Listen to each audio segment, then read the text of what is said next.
కూటి కోసం కూలి కోసం పట్టణంలో బ్రతుకుదామని,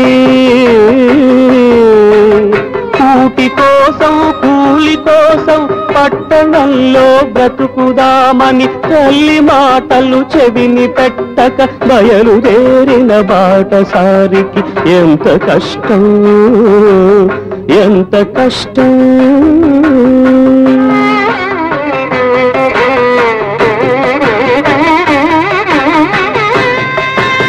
3 రోజులు ఒక్క తీరుగా నడుస్తున్నా దిక్కు తెలియక నడి సముద్రపు నావరీతిగా సంచరిస్తూ సంచలిస్తూ దిగులు పడుతూ దీనుడవుతూ తిరుగుతుంటే చండ చండం తీవ్ర తీవ్రం జ్వరం కాస్తే భయం వేస్తే ప్రలాపిస్తే మబ్బు పట్టి గాలి కొట్టి వాన వస్తే వరద వస్తే చిమ్మ చీకటి క్రమ్ముకొస్తే దారి తప్పిన బాటసారికి ఎంత కష్టం, ఎంత కష్టం.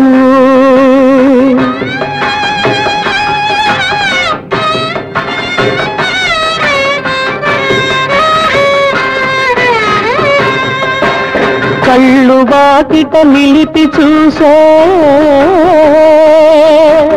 పల్లెటూళ్ళో తల్లి ఏమని పలకరిస్తోందో, కళ్ళు వాకిట నిలిపి చూసే పల్లెటూళ్ళో తల్లి ఏమని పలకరిస్తోందో.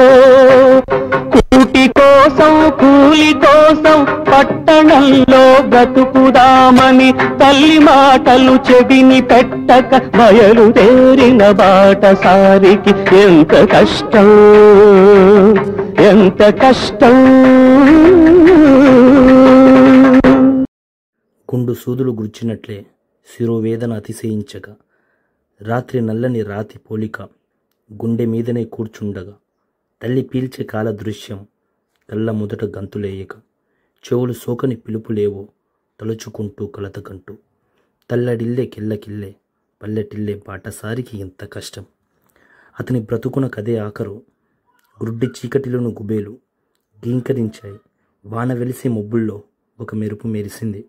వేగుజామును తెలియజేస్తూ కోడి కూసింది. వీడిన మబ్బులు నడుమ నుండి వేగు చుక్క వెక్కిరీచింది.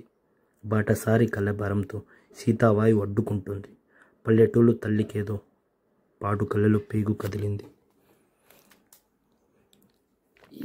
ఈ గేమ్ వచ్చేసి బాటసారి శ్రీశ్రీ రచనలో ఒక వ్యక్తి యొక్క జీవిత ప్రయాణం, అన్వేషణ మరియు మార్గదర్శకతను సూచిస్తుంది.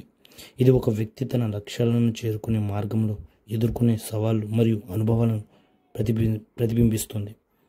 ఇలాంటి మరిన్ని మీకు వివరంగా చెప్పాలంటే నా ఛానల్ని లైక్ చేయండి, సబ్స్క్రైబ్ చేయండి.